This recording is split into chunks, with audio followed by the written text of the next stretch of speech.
Hello students, आज के इस वीडियो में हम लोग डिस्कस करने वाले हैं रोटेशनल मोशन। एक बड़ा ही इंपॉर्टेंट चैप्टर जेडब्ल्यू मेंस और एडवांस के रिस्पेक्ट। तो आज के इस वीडियो में जो भी बच्चों के डाउट्स रहते हैं पीवाईक्यू से रिलेटेड, जेडब्ल्यू मेंस के पीवाईक्यू से रिलेटेड रोटेशनल मोशन चैप्टर के, वो सारे बच्चों के डाउट्स जो है वो मैं डिस्कस करने वाला हूँ। तो चलिए शुरू करते हैं। That is the question number 8। बहुत सारे बच्चों को रहता है, 2016 के अंदर आया हुआ क्वेश्चन है ये। Roller is made by joining together the two cones at their vertices O. It is kept on the two rails AB and the CD which are placed asymmetrically। ये देखिए asymmetrically मतलब समझ में आ रहा है, CD और AB पैरेलल नहीं है। with the axis perpendicular to the CD and the center O at the center of the line joining OB, ठीक है। It is given light push, उसको हल्का सा हम पुश देते हैं एंड देन हमें देखना है कि ये जो रोलर है, कोनिकल शेप वाला जो रोलर है, ये रोलर सीधा जाएगा या लेफ्ट साइड में टर्न लेगा या राइट साइड में टर्न लेगा या लेफ्ट राइट अल्टरनेटिवली टर्न रहेगा, या हमारे जो है इन चारों ऑप्शन में से एक ऑप्शन कौन सा करेक्ट होगा, ये हमें सोचना है। थोड़ा सा दिमाग लगाते हैं कि एक्चुअली में हो क्या रहा है। कि जब ये रोलर जो है ये मूव कर रहा होगा तो ये इसका क्रॉस सेक्शन है, ये देख पा रहे हो यहाँ पे, ये इसका क्रॉस सेक्शन है, ये दिख रहा है। ऑब्वियसली जब घूमेगा तो एक सेम ओमेगा के साथ घूमेगा, क्योंकि पूरा एक ही बॉडी, ये दो कोण मिलाकर एक बॉडी बनाया गया है। तो ये पूरा बॉडी अगर घूमेगा तो सारे पार्टिकल सेम ओमेगा के साथ घूमेंगे। तो जब हम बात कर रहे हैं ये किधर की तरफ घूमे, ए बी वाले एक्सिस में घूमेगा, तो जैसे जैसे आगे जाएगा तो शायद ये कोन का छोटे छोटे क्रॉस सेक्शन की तरफ बढ़ना स्टार्ट हो जाएगा, क्योंकि ये इस तरह से दिया हुआ है और ए बी ऐसा दिया है। तो आगे जाएगा तो अभी यहाँ क्रॉस सेक्शन बड़ा है, जब आगे यहाँ होगा तो शायद उस पॉइंट पे ये क्रॉस सेक्शन होगा, यहाँ होगा तो शायद उस पॉइंट पे ये क्रॉस सेक्शन होगा।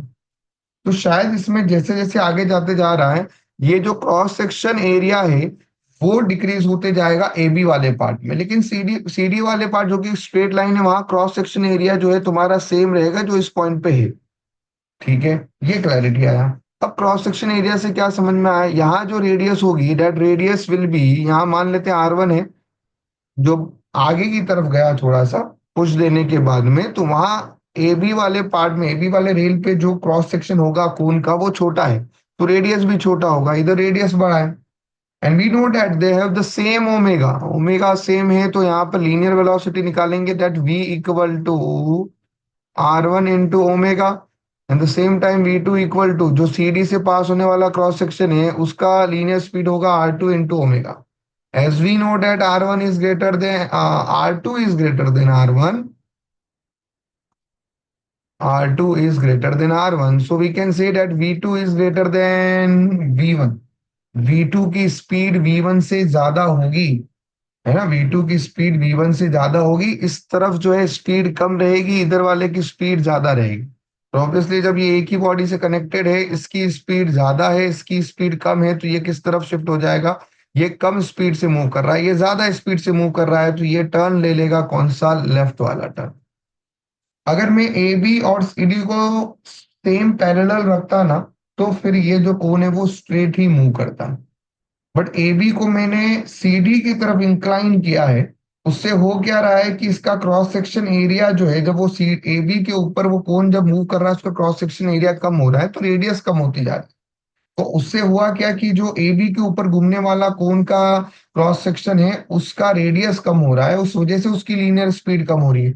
बाहर की तरफ स्पीड ज्यादा है, अंदर की तरफ स्पीड कम है, तो ऑब्वियस बात है कि ये पूरी बॉडी किस तरफ घूमेगी, लेफ्ट साइड में घूम जाएगी। अगर इसी क्वेश्चन को इस बार अगर जी वाले सेम क्वेश्चन दे और ए बी को अंदर की तरफ ना करके ए बी को बाहर की तरफ कर दे, तो उस केस में क्या होगा, बाहर की तरफ जब रहेगा तो ये cross section area A B के ऊपर जाने वाले कोण का क्या होते जाएगा, बढ़ते जाएगा, तो रेडियस भी बढ़ेगा, रेडियस बढ़ेगा तो बाहर वाला जो है ये वाला इस बार V1 का स्पीड बढ़ जाएगा V2 के कंपैरिजन। तो फिर उस केस में राइट साइड में टर्न लेगा। तो एज ऑफ नाउ इस क्वेश्चन में कौन सा आंसर है, टर्न लेफ्ट। आई होप समझ गया होगा, बड़ा ही अच्छा क्वेश्चन है, बहुत सारे जगह पे एक्सप्लेनेशन अलग अलग है, but this is the simplest and the best approach to solve this question. Let's move to the next question. आइए 2016 के अंदर आया हुआ क्वेश्चन है। द क्वेश्चन में हमें निकालना है एंगुलर मोमेंटम। माय डियर, इस बार 2025 में भी एंगुलर मोमेंटम पे ही ज्यादा क्वेश्चन पूछे गए हैं। तो देखिए 2016 में आया हुआ एंगुलर मोमेंटम का क्वेश्चन, आपको इस बार क्वेश्चन को अगर हम ध्यान से देखते हैं कि ए बी सी डी एक पाथ है और उसमें पार्टिकल वी वेलोसिटी के साथ में जो है मूव, वी स्पीड के साथ में जो है यूनिफॉर्मली मूव कर रहा है और एक्स वाई प्लेन में मूव कर रहा है। बहुत बढ़िया। अब यहाँ एक चीज हम नोटिस कर पा रहे हैं कि हमें क्वेश्चन में राइट स्टेटमेंट नहीं दोस्त, फॉल्स स्टेटमेंट पूछा है। कौन सा स्टेटमेंट पूछा है? फॉल्स। ये बड़े ध्यान देने वाली बात है कि आपको राइट स्टेटमेंट नहीं, फॉल्स स्टेटमेंट पूछा है। तो आपको इसमें से जो रॉन्ग है वो देखना है। एक यहाँ क्वेश्चन में टाइपिंग एरर है जिसको मैं करेक्ट कर देता हूं। जो एक्चुअल क्वेश्चन आया था उसमें ए बी के साथ में नेगेटिव साइन है। एक और इंटरेस्टिंग बात अबाउट दिस क्वेश्चन, जब ये आया था तो एक्चुअली में सिंगल करेक्ट में था क्वेश्चन, लेकिन इसके दो आंसर सही थे। तो आइडियली हम इसको मल्टी करेक्ट की तरह अब लेंगे क्योंकि इसमें दो आंसर जो है हमारे करेक्ट है। और चेक भी करते हैं, देखिए क्या हो रहा है। सबसे पहले फॉल्स स्टेटमेंट चाहिए। डी टू ए वाला पाथ हम देख रहे हैं, तो डी टू ए में ये रहा, डी टू ए ये रही वेलोसिटी की डायरेक्शन, तो ये रहा linear momentum that is M B, ये पॉइंट ये रहा हमारा। And this one is the O से ए तक जाने वाला position vector and this is the R vector. मैं वेक्टर वेक्टर में नहीं जाऊंगा, मैं सीधा अपना दिमाग लगाऊंगा कि यार L is the angular momentum और इसका फॉर्मूला होता है एम वी आर परपेंडिकुलर। खत्म बात है। मास दिया हुआ है एम वी आर परपेंडिकुलर, ये रही वेलोसिटी की डायरेक्शन, ये रहा लीनियर मोमेंटम का डायरेक्शन। एंड ओ पॉइंट से एक परपेंडिकुलर में ड्रॉ कर देता हूं and this is the angle 45 and this is the perpendicular from the O. I think ये रहा हमारा वो आर परपेंडिकुलर। तो जब भी आप एंगुलर मोमेंटम लगा रहे हैं आपका formula M V R perpendicular, और आप वो जो वेलोसिटी की डायरेक्शन है ना उसको थोड़ा सा इस तरह से ओवर एक्सटेंड कर दो और उस पे जिस पॉइंट के अबाउट आप एंगुलर मोमेंटम निकाल रहे हो उस पे एक परपेंडिकुलर ठोक दो, वो आपका आर परपेंडिकुलर रहेगा दोस्तों। एंड आई थिंक आर है ये 45 है, तो this become your R sine 45 which is R by root two. ठीक है। And this is your R cos 45 which is again R by root two.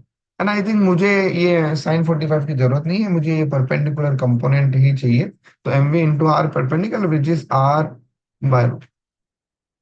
Now अभी मैंने मैग्नीट्यूड लिखा है, डायरेक्शन की जरूरत है, तो अगर हम इसको ध्यान से देखें तो एमवी को ओ की तरफ घुमाते हैं तो this sense is your clockwise sense. And the clockwise sense हो, वो मैंने बड़ा इसका नोट ही बनाया है और ध्यान रखने के लिए भी बोला है। क्लॉकवाइज सेंस हो और आप एक्स वाई प्लेन में हो, किसमें हो? एक्स वाई प्लेन में अगर clockwise sense will give you the negative of K cap. खत्म। गिव गया वेक्टर साइड में, एक्स वाई में क्लॉकवाइज सेंस से तो आपको negative of K cap vector मिलेगा, तो your L vector become negative of M V R by root two K cap. Let's check DA वाले का। दोस्त आई थिंक मैग्नीट्यूड सही आ रहा है लेकिन डायरेक्शन में उन्होंने के कैप दिया और हमारे को माइनस के कैप आ रहा है, तो this is the false statement. This is the false statement. तो ये फॉल्स स्टेटमेंट है, मतलब ये आंसर तो है। तो ये तो आंसर आ रहा है, तो अगर मे भी अगर सिंगल करेक्ट में आता तो मैं पहला टिक करके आगे बढ़ जाऊंगा, वो उनको देना ही पड़ेगा आंसर। बट मैं आगे आगे और सीखने के लिए चेक करता हूँ द क्वेश्चन ऑप्शन नंबर 2 को भी। ए बी को चेक करते हैं। A B is here.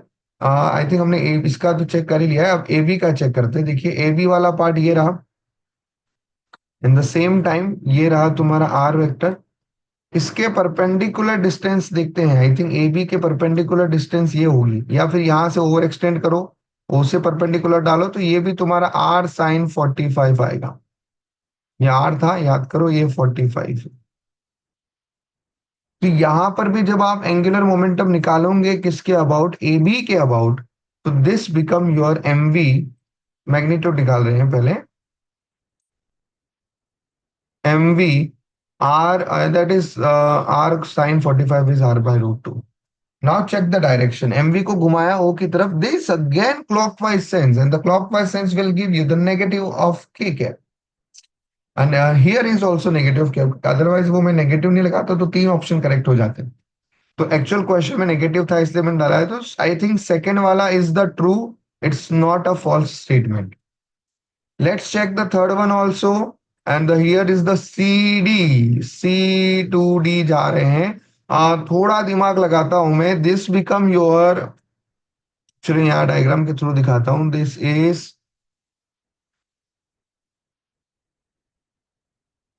CD and this is your till here to here is R and dot dot dot dot dot। अभी मुझे ये रहा वेलोसिटी का डायरेक्शन, में बार बार बोलता हूँ वेलोसिटी के डायरेक्शन को थोड़ा और एक्सटेंड कर दो, और here is your MV and from O just draw perpendicular to line. Now we have to find this perpendicular distance and we all know that कि यहाँ पे हमने already resolve कर दिया है, and that is your R sin 45, which we know that that is R by root 2. My dear, we also know that this distance is your A distance. You can write R perpendicular is R by root 2 plus A. And दोस्त, option में हम चलो direction check करें ही नहीं, उससे पहले option में हमें दिख रहा है R/√2 प्लस ए आना चाहिए, यहाँ माइनस ए, तो this is also false. You can also, अब डायरेक्शन चेक करने की जरूरत नहीं, फॉल्स ही चाहिए आपको, तो ये भी तेरा फॉल्स है, मतलब ये भी तेरा सही आंसर हो गया है। Let's move to the in same way you can check also the fourth one also, but that fourth one is the correct. Your answer is 1 and 3। I hope you got my point, you clear with this question, yes और no, है ना। तो हमें ये आराम से अच्छे से ये समझ में आया कि कैसे हम लोग जो है एंगुलर मोमेंटम निकाल सकते हैं। और वी नो डैट कि ना एक्स वाई प्लेन अगर क्लॉकवाइज सेंस है तो negative K, in anti clockwise in X Y plane that is positive of K. Okay, let's move to the third question. Here is the third question. JW means 2018 का question है। AB rod is there and इस पे हम लोग load जो है जिसका मास M is there, और वो हमने इस पे लगाया है, और हमें यहाँ बताना है appropriate variables that gives the straight line. ओहो, हमें अप्रो ये जो इनमें से हमें देखना है कि एक इक्वेशन फ्रेम होगी लास्ट में, और आपको बताना है कि उनमें से वो जो दो वेरिएबल्स है अगर हम उनके बीच में ग्राफ ड्रॉ करें, कौन से दो वेरिएबल्स है जिनके बीच में हम ग्राफ ड्रॉ करें तो स्ट्रेट लाइन आएगा। परफेक्ट। तो रॉड इज देयर जिसका मास ए बी, जिसका मास जो है हम कैपिटल एम अज्यूम कर लेते हैं, रॉड का मास दिया हुआ भी, to make the rod horizontal mass M is suspended, तो ये स्मॉल मास है। रॉड का मास हम मान लेते हैं कितना है, कैपिटल एम, ठीक है, and that is the A B rod. ठीक है दोस्तों, अब यहां लगाओ मजे से टक टक टक, ये आएगा तेरा टेंशन इस स्ट्रिंग की वजह से, और ये टेंशन ऑब्वियसली किसके इक्वल होगा, जो हैंगिंग मास है ना, जो हैंगिंग वेट है mg के equal. This small m can be a variable दोस्त, है ना। आप उस स्मॉल m को चेंज करोगे तो आपको वो रॉड को हॉरिजॉन्टल करने में जो है वो पता रहेगा कि ये कितने डिस्टेंस पे लगाना है, ये x, ये देखिए यहाँ पे किस पोजीशन पे लगाना है वो भी आपको पता लगेगा।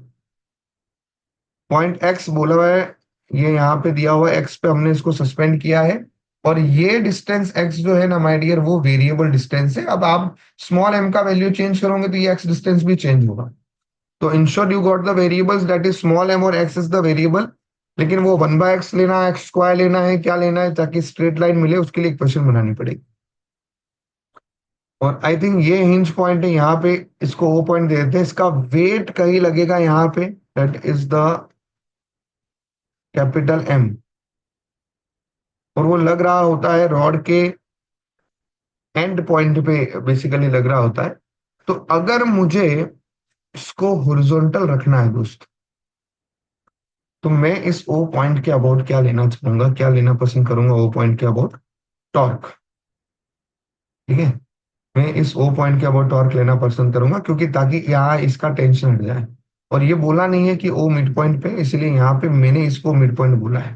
तो ओसी डिस्टेंस चाहिए। तो यहां से लेके यहां तक की ये डिस्टेंस तेरी कितनी होगी, ए पॉइंट एंड पॉइंट है, सी पॉइंट तक की डिस्टेंस L/2, ए से ओ तक की डिस्टेंस तेरी एक्स है, तो ओसी वाली डिस्टेंस जो है वो कितनी होगी, L/2 माइनस एक्स। मजा आ गया।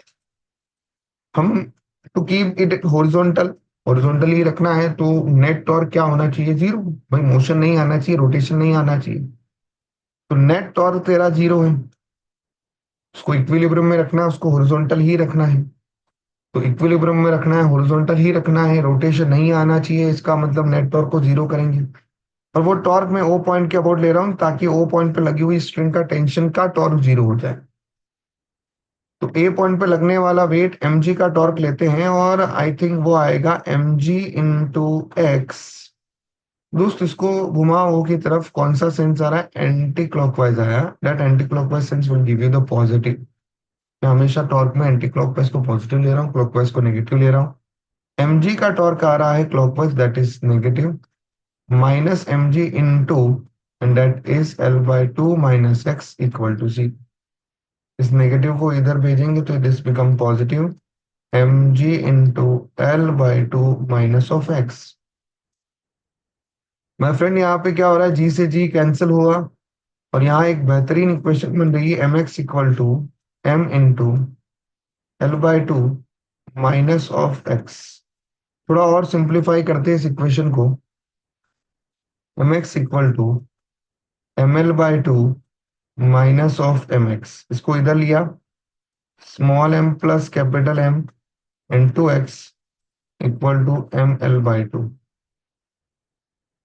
अगेन यहां तक क्लैरिटी आई है मुझे थोड़ी बहुत, ठीक है। बट स्टिल यहाँ कौन सा वेरिएबल्स लेने हैं कि वो स्ट्रेट लाइन दे, वो सोचना पड़ेगा। हमारी स्ट्रेट लाइन के लिए क्वेश्चन है y equal to mx plus C, ठीक है, ये इक्वेशन हुई है। तो एक तरफ तुम रखो स्मॉल m को, ठीक है, small m plus capital M रखा, इक्वल टू ml/2x। तो ये इक्वेशन आपको देगा small m is equal to ml/2x और माइनस ऑफ।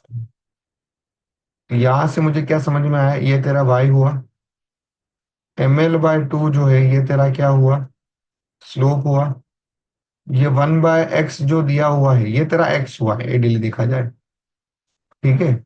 और माइनस ऑफ m ये तेरा क्या हुआ है, c। तो कैन आई से डेट, अगर मैं ग्राफ y एंड y मतलब क्या हुआ, स्मॉल m एंड 1/x के बीच में प्लॉट करता हूं, तो मुझे स्ट्रेट लाइन मिलेगी।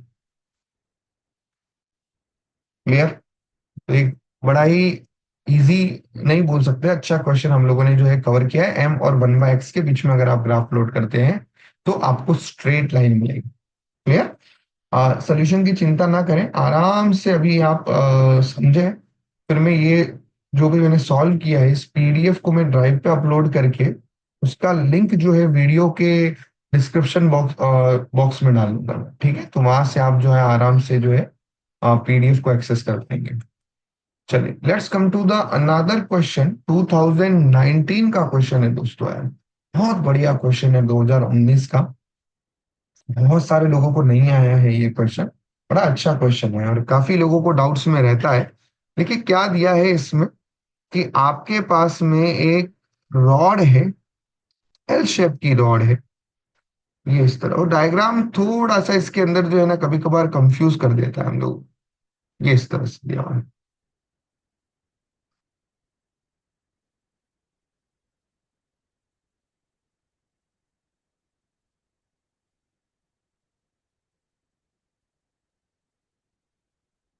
हम्म, ये कुछ इस तरीके से ये रॉड है, और इसको जो है यहाँ पे एक सिस्टम पे ये इस तरह से हैंग, ठीक है ना, इस तरह से ये हैंग है। और ये रहा तुम्हारा वो ए पॉइंट जिसके अबाउट ये इक्विलिब्रियम होगा क्या दोस्त, यहाँ इसका सेंटर पे इस रॉड का वेट लगेगा, that is mg।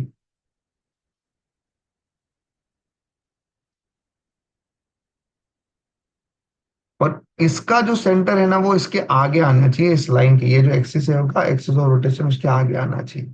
The reason क्यों आगे आना चाहिए, क्योंकि अगर ये भी उसके पीछे रहेगा तो दोनों का टॉर्क सेम डायरेक्शन में आएगा और ये बैलेंस नहीं हो पाएगा। तो अगर मुझे इसको बैलेंस करना है,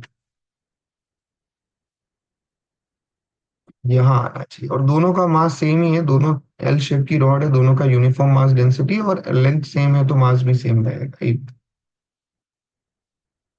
अब करना क्या है, ये अगर इक्विलिब्रियम में रहनी चाहिए, स्टेबल रहनी चाहिए, है ना, और पूछा है कि ये कितना एंगल जो है ये बना रही है हमारे ये दोनों रॉड। ठीक है, हमें वो एंगल जो है वो फाइंड करना है, ये दिस एंगल थीटा हमें फाइंड करना है। और अभी आप अगर ध्यान से, थोड़ा सा ध्यान लगाकर सुनेंगे तो आपको समझेगा कि दिस एंगल इज थीटा। तो अभी एक परपेंडिकुलर डिस्टेंस तो ये हो जाएगी, ये रहा एक्सिस, अभी पकड़ लिया हमने, एक परपेंडिकुलर डिस्टेंस ये रही, दिस इज योर R1। और दूसरी परपेंडिकुलर डिस्टेंस ये रही, दिस इज योर R2। असली गेम इस R1 R2 को निकालना है। आई थिंक पहला R1 निकालना तो बड़ा इजी है। क्या हो रहा था, ये रॉड ऐसे हैंग कर रही है, ये रहा तेरा एक्सिस, ये रहा थीटा, मिड पॉइंट पे लगा हुआ है यार, हाँ ये तेरा R1, और मिड पॉइंट पे वेट लगा हुआ है, तो ये रॉड का लेंथ L/2 हुआ, तो तेरे को एल R1 तो आराम से मिल रहा है, that is L1 sine theta, आराम से मिला, इसमें कोई कंफ्यूजन ही नहीं आया। बट दूसरा, अब यहाँ पे ये भी ध्यान रखना कि हमने नेट टॉर्क को जीरो लेना पड़ेगा क्योंकि इक्विलिब्रियम में है, तो obviously this mg into R1, और आई थिंक ये कौन से सेंस में जा रहा है, इधर की तरफ anti clockwise, this is positive, minus of mg into R2 equal to zero. तो mg into R1 is equal to, ये कौन से सेंस में था, क्लॉकवाइज में, इसलिए नेगेटिव में लिखा, mg इंटू R2, mg से mg तेरा कैंसिल हो गया, तो तेरा R1 इक्वल टू R2 है। तुझे R1 निकालना है तो तूने R1 तो आराम से निकाल भी दिया, L/2 साइन थीटा आ रहा है, चाहे तो यहाँ पुट कर दे, ये ले तेरा R1 आया L/2 साइन थीटा। R2 के लिए मेहनत है, R2 के लिए मैंने दिमाग लगाया कि अगर मैं ध्यान से देखो तो ये देखो, ये लाइन आपको दिखेगी, ये सेंटर ऑफ मास था R/2, ये यहां से लेके यहाँ तक की डिस्टेंस। माय डियर, अगर ये थीटा एंगल है, ये 90 है, तो ये कितना होगा तेरे पास में, 90 minus theta, and this angle is your theta. यहां से लेकर यहां तक की डिस्टेंस कितना है, L/2। तो ये डिस्टेंस कितना हुआ, ये वाला डिस्टेंस, तो ये वाला डिस्टेंस बड़ा अच्छा डायग्राम, अभी मैं आपके लिए थोड़ा सा सिंप्लीफाई कर लेता हूँ। ये देखिए, यहाँ लग रहा वेट mg, यहाँ से वो एक्सेस पास हो रहा है, और ये डिस्टेंस मुझे निकालना है x2। ये डिस्टेंस जो कि हमने अभी डिस्कस कर रहे थे, ये एंगल थीटा हो जाएगा, ये भी कैसे हुआ मैंने ऑलरेडी बता दिया है, that is L/2 cos theta. मजा आ गया, आई होप ये क्लैरिटी आई। अगर मैं ये डिस्टेंस भी निकाल दूं ना यार, तो मेरा काम हो जाएगा, और ये डिस्टेंस मैं निकाल सकता हूँ यहां से, ये देखो टक टक टक टक टक टक जा रहा है, तो ये पूरा रॉड है। अगर ये एंगल थीटा है हमारे पास में, तो ये डिस्टेंस यहां से लेके यहां तक, ये कौन सा कंपोनेंट होगा, ये एल है, एल को रिजोल्व करेगा तो ये कॉस कंपोनेंट, ये साइन कंपोनेंट, तो this is your L sine theta. तो क्या हम L/2 कॉस थीटा में से L/L साइन थीटा को माइनस करेंगे तो ये x2 मिलेगा, डेफिनेटली मिलेगा दोस्त यार, ये तेरे को x2 मिलने वाला है। और तेरा x2 हुआ L/2 कॉस थीटा में से L साइन थीटा माइनस करके। अब अगर तुम्हें नहीं समझ में आए तो वापस वीडियो को पीछे लेके एक बार वापस देख लेना, है ना। L/2 cos theta minus L sine theta, इस L साइन थीटा को इधर ले लिया तो that is equal to 3/2 sine theta equal to L/2 cos theta. Sine theta upon cos theta कितना हुआ, टेन थीटा, एल से एल कैंसल, टू से two cancel, tan theta equal to 1/3, tan theta equal to 1/3 which is option number. I hope ये clear हुआ एकदम बढ़िया से, मजा आया भाई क्वेश्चन नंबर 4 को। चलिए आइए अभी क्वेश्चन नंबर 5। ठीक है, जो क्वेश्चन अगर आपको नहीं समझ में आया हो तो एक बार वापस वीडियो को पीछे ले जाके उसको वापस एक्सप्लेनेशन को सुनो, क्योंकि अभी हम लाइव क्लास में तो नहीं है कि मैं 2-3 बार एक्सप्लेन करूँ, तो एक बार ही एक्सप्लेन करूंगा, लेकिन अगर आपको कुछ स्टेप नहीं समझ में आती है वीडियो को पीछे ले जाके वापस देख सकते हैं। To move clean a floor, a cleaning machine press a circular mop। आपने देखा होगा मोप आता है, वो है ना, घर पे जो है हम लोग क्लीनिंग के लिए जो है पोछा लगाने के लिए एक मोप आता है, ये उसकी बात चल रही है। उसमें आप अगर ध्यान से देखेंगे तो उस मोप को हम ऐसे सब प्रेस करते हैं, और उस मोप का जो है circular mop of the radius R vertically down with the total force F, और हम फोर्स एफ लगा रहे हैं, रोटेट्स इन एंगुलर स्पीड।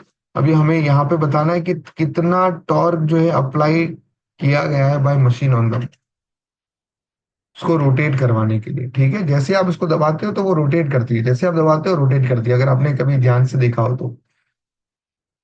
ये हमने उस पे फोर्स लगाया एफ, और बोला है कि ये फोर्स एफ है ना, यूनिफॉर्मली डिस्ट्रीब्यूट हो रहा है ओवर अ मूव, इस मूव के हर जगह पे ये फोर्स यूनिफॉर्मली डिस्ट्रीब्यूट है। वेरी इंटरेस्टिंग बात कि यहाँ पर जो मोप है उसका हमारे को वेट नहीं दिया है। क्या नहीं दिया है दोस्तों? वेट मोप का हमें दिया नहीं है। तो अगर आप अभी इसको जब सॉल्व करेंगे तो आपके पास में ये क्लियर कट ध्यान से समझना है कि वेट नहीं है, सिर्फ जो हमने फोर्स लगाया है वही फोर्स रहने वाला है। ठीक है, तो अब यहाँ पे हम समझ गए कि ये रहा वेट mg, ये रहा वेट, तो mg है ही नहीं, नेग्लेक्ट कर देते, अगर होता तो उसको भी कंसिडर करते। और ये लग रहा है नॉर्मल रिएक्शन, बट अभी टॉर्क लगाए तो लगाए कहाँ? ये through out the her particle contact में है, तो हर जगह टॉर्क लग रहा होगा यार ये तो अब क्या करना चाहिए, जब हर ही पॉइंट पे टॉर्क लग रहा है तो क्या करे, हर पॉइंट कांटेक्ट में है। अगर जैसे ये डिस्क अभी ये रोटेट कर रही हो, तो अगर मैं यहीं पे फोर्स लगा रहा हूं तो मैं टॉर्क लगाने के लिए फोर्स इनटू परपेंडिकुलर डिस्टेंस कर देता, लेकिन जब ये इस तरह से घूम रहा है तो उस केस में इसका हर पॉइंट जो है इसके साथ कांटेक्ट में है, तो हर पॉइंट पे टॉर्क लग रहा होगा। तो अब क्या करे भाई? तो हमने दिमाग लगाया, एक काम करते हैं कि इस तरह से जब बहुत सारे पॉइंट्स पे जो है हमारा टॉर्क लग रहा है तो हम एक छोटा एलिमेंट लेते हैं, उस एलिमेंट का माइडियर टॉर्क निकालते हैं, उसको इंटीग्रेट करेंगे, और जो है टोटल टॉर्क जो है मशीन पे जो लग रहा applied by the machine on the mob जो है वो हम फाइंड कर पाएंगे। एंड दिस रेड कलर का जो रिंग बनाया है दैट इज द एलिमेंट, और and we everyone knows that कि अगर डिस्क है तो डिस्क का एलिमेंट होगा रिंग, 2D ऑब्जेक्ट का एलिमेंट होता है 1D ऑब्जेक्ट, 3D ऑब्जेक्ट का एलिमेंट होता है 2D ऑब्जेक्ट, ये एक ध्यान रखना है। तो डिस्क का एलिमेंट हुआ ring, and this is the centre. और इस डिस्क पे चलिए अब यहाँ पे जो भी रोटेशन आ रहा है वो क्यों आ रहा है? बिकॉज ऑफ द जो मशीन ने जो टॉर्क लगाया, और वो टॉर्क आ रहा है फ्रिक्शन की वजह से। We all know that contact की वजह से जो आ रहा है फ्रिक्शन फोर्स आ रहा है, इस पे लगेगा, इस पे फ्रिक्शन फोर्स है ना, और वही फ्रिक्शन फोर्स की वजह से जो है टॉर्क भी आएगा, तो friction force equal to mu into N, और इस रिंग पे लग रहा है तो small friction force equal to mu into d N, d N मतलब स्मॉल नॉर्मल फोर्स। ठीक है, यहाँ तक क्लैरिटी आ चुकी है हमारे को? चलिए ये हम समझे अब, लेकिन ये जो डी एन नॉर्मल रिएक्शन है वो कैसे निकाले भाई इस रिंग पे? तो हमारे को पता है कि ये जो फोर्स है वो पूरे एरिया पे डिस्ट्रीब्यूट हुआ है, तो इस स्मॉल रिंग के एरिया पे कितना होगा, that is 2 pi R into D R. समझा यहाँ पे? तो हमने क्या किया कि ये जो फोर्स है वो पाई आर स्क्वायर पूरे एरिया पे हुआ, तो पर यूनिट एरिया पे कितना होगा, तो F upon total area into, जब मैं रिंग का एरिया कर दूंगा तो रिंग के एरिया पे जो नॉर्मल रिएक्शन मिली है वो आ जाएगी। ठीक है, और फिर हमें टॉर्क निकालना है, तो डेट df इंटू आर कर देंगे, this friction force into perpendicular distance कर देंगे, where R is the radius of the ring and d R is the thickness of the ring. That's why the ring का area जो हमने लिया है वो होता है perimeter into thickness which is d R, और इसको इंटीग्रेट करेंगे तो will get a net torque.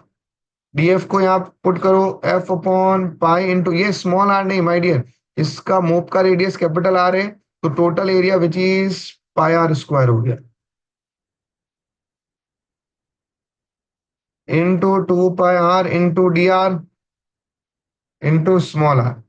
और लिमिट लगाएंगे यहाँ पे जीरो से लेकर कैपिटल आर, तो हमें पूरे मोब पे लगने वाला टॉर्क का जो है मिल जाएगा। तो यहाँ से हम रिंग के एलिमेंट है ना यार, देखो लिमिट कहाँ से शुरू होगी, जीरो से लेकर कैपिटल आर तक।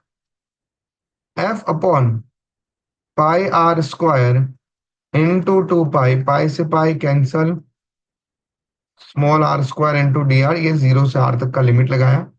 And then integrate it, tau equal to F upon R square into two, तो capital R cube upon three, that is F R. को सिंप्लीफाई करिए, देखिए क्या आएगा, 2/3 एफ इंटू आर। क्या है, 2/3 एफ इंटू आर। अरे हाँ, और माय डियर एक और चीज, फ्रिक्शन फोर्स है तो आपने एन ही लिखा है तो म्यू रह गया, ये म्यू भी चल रहा है भाई। ठीक है, तो म्यू इंटू डी एन का वैल्यू आपने डाला F upon pi into capital R, 2 pi small R into R. ठीक है, आई होप ये क्लियर हुआ, तो your answer become option number 4। ठीक है, समझा एकदम बढ़िया तरीके से। ये हमने फिफ्थ क्वेश्चन जो है कवर किया है। आगे बढ़ते हैं, स्टार्ट तक रहना है, टोटल 18 क्वेश्चन है जो डाउट्स रहे हैं बच्चों के, तो मैंने ऑलमोस्ट वही लिए हैं, तो थोड़े अलग अलग दिख रहे हैं डाउट्स में भी। अब देखिए यहाँ पर एक और बढ़िया क्वेश्चन आया है, एक एन्युलर डिस्क दिख रहा है, एक डिस्क के अंदर से एक छोटा पार्ट आपने होल करके निकाल दिया है और रेडियस ऑफ जायरेशन निकालना है। और one one of the most important thing here, the density is not constant, density is variable, and that density is sigma is equal to sigma naught upon small R. Variable है तो integration वाले method से जाना पड़ेगा अभी density. तो ये देखिए, ये 2019 में आए हुए क्वेश्चन ही है, 2019, जिसमें हर बार सबसे, हर चैप्टर के क्वेश्चन जो है 2019 के सबसे टफ है। ये देखिए, ये रहा आपके पास। अगेन इसमें एक एलिमेंट लेंगे, डिस्क का एलिमेंट क्या होगा, रिंग रिंग रिंग। यहां से लेके यहां तक की रिंग एलिमेंट की रेडियस क्या हुई, स्मॉल आर। तो ऑलरेडी हम लोग डिस्कस भी कर चुके हैं, जब भी एमओआई निकालना हो सिस्टम का, तो आप क्या करते हो कि एलिमेंट का एमओआई निकालते हो और उसको इंटीग्रेट कर देते हो। Here element is ring, here element is ring. तो अगर रिंग एलिमेंट रहेगा तो उसका एमओआई, जब एक्सिस कहाँ से पास हो रहा हो, सेंटर से और प्लेन के परपेंडिकुलर है, तो उसका फॉर्मूला होता है मास इंटू रेडियस का square, dM into radius is small R का स्क्वायर। तो माय डियर पहले तो आपको निकालना पड़ेगा डीएम। डीएम मतलब क्या हो गया है, mass of the element, mass of the ring element. और हमें पता है कि ये जो डिस्क है वो कौन सा ऑब्जेक्ट है, 2D, तो we will take sigma. Here sigma is epsilon naught upon sigma naught upon r, which is small mass of ring upon small area of ring. Sigma naught upon r, small mass of ring is dm, area of ring is perimeter into उसका thickness which is dr, उसका thickness कितना होगा, dr। ये भी एक चीज ध्यान रखने का, डीआर ही लेने का है ना, स्मॉल चेंज इन रेडियस ही हो रहा है यहाँ पे, और यहाँ पे इन दोनों के बीच में काफी छोटा सा थिकनेस आया जो बता रहा है स्मॉल आउटर और इनर के बीच का difference, which is d R, small change in radius which is equal to thickness. और आर से आर कैंसिल करो, डीएम आपको मिलेगा sigma naught into 2 pi into D R. मजे से, शांति से डीएम मिला। ठीक है, अब क्या करूं, डी आई निकालना है तो इंटीग्रेट करो, तो आपको डिस्क का मिलेगा मोमेंट ऑफ इनर्शिया। यहाँ ध्यान रखने वाली बात, आप स्मॉल आर को डी आर के स्पेन में इंटीग्रेट करने वाले हो, तो लिमिट जो है वो भी क्या लगेगी, आपके रेडियस की लिमिट। ये देखिए, ये डीएम को यहाँ पे पुट किया मैंने, और ये आर स्क्वायर था तो आर स्क्वायर में मल्टीप्लाई कर दिया, लिमिट रेडियस की लगेगी जो कि है ए से लेके कहाँ तक, बी तक।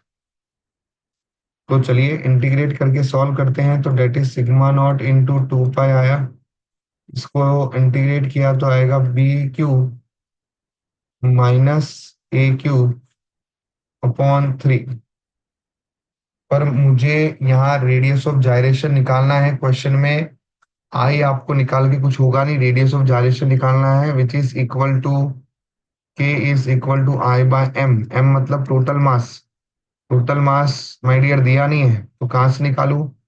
ये जो दिया हुआ है तेरे को डीएम, एलिमेंट का मास, इसको इंटीग्रेट करके तू टोटल मास निकाल। इट इज एम, इंटीग्रेट करो डीएम को, which is equal to sigma naught 2 pi into D R. D R मतलब रेडियस का लिमिट हो गया, ये रेडियस का ऑपरेटर हो गया है, तो लिमिट लगाओगे रेडियस की ए से बी तक। तो डी आर को इंटीग्रेट करेंगे तो क्या आएगा आर, और लिमिट लगाया बी और ए, तो बी माइनस ए हो गया। तो यहाँ सब्सटीट्यूट करो, under root of sigma naught 2 pi upon 3 b cube minus a cube upon sigma naught 2 pi b minus a. Sigma naught 2 pi से सिग्मा नोट 2 पाई कैंसल। अब ये b cube minus a cube को open करते हैं तो ये क्या आएगा, बी माइनस ए, इधर देखो b square plus a b plus b square a square upon b minus. सही है, ओपन किया है, बी माइनस ए से बी माइनस ए कैंसल, तो your answer is 1/3 b square plus a square plus a b, which is option number 4। क्या digest कर पा रहे हैं हम सम को? अब अगला जो सम है हमारा, क्वेश्चन नंबर 7। देखिए क्या दिया हुआ है, a particle of mass m is moving along the trajectory given। ये ट्रेजेक्ट्री दिया हुआ है और we have to find the torque acting on the particle about the origin at t equal to 0। ठीक है, तो x दिया है, y दिया है, और आपको टॉर्क निकालना है। तो यार टॉर्क निकालने के लिए तो हमने तो फोर्स इंटू परपेंडिकुलर सुना है। एक्स और वाई क्या दिखा रहा है, पाथ दिखा रहा है, पाथ दिखा रहा है मतलब पोजीशन वेक्टर तुम निकाल सकते हो यहां से। तो your position vector R vector is equal to x i cap plus y j cap. अब टॉर्क निकालने के लिए तुम्हें फोर्स चाहिए, तो फोर्स होगा मास इंटू एक्सेलरेशन। एक्सेलरेशन होगा डबल डेरिवेटिव ऑफ, समझ में आया यहाँ से? तो यहाँ से तुझे मिलेगा फोर्स वेक्टर, और फिर तुझे टॉर्क निकालना है तो क्या करना, आर क्रॉस एफ कर देना, तो तुझे टॉर्क मिल जाएगा। उसके बाद तुझे टॉर्क निकालना अबाउट द ओरिजिन, जब आर क्रॉस एफ कर दे, फाइनल आंसर में टी का वैल्यू 0 रख देना, you will get the answer. ठीक है, इसका हिंट दिया है, इजी क्वेश्चन है। ठीक है, 2019 में आया हुआ है, थोड़े अतरंगी क्वेश्चन आपको 2019 में ही डेफिनेटली दिखेंगे। ठीक है, चलिए let's move to the another question. It's from the rolling motion part, but अभी रोलिंग मोशन हमारे मेंस में तो नहीं है, बट जैसा कि हमें पता है सीईटी में और एडवांस में जरूर मिलेगा। और भरोसा नहीं है एनटीए वालों का, लास्ट टाइम पे भी जो टॉपिक हटाए थे उसमें से क्वेश्चन पूछे हैं, तो इट कैन कम, तो हम प्रिपेयर रहेंगे हमारी तरफ से।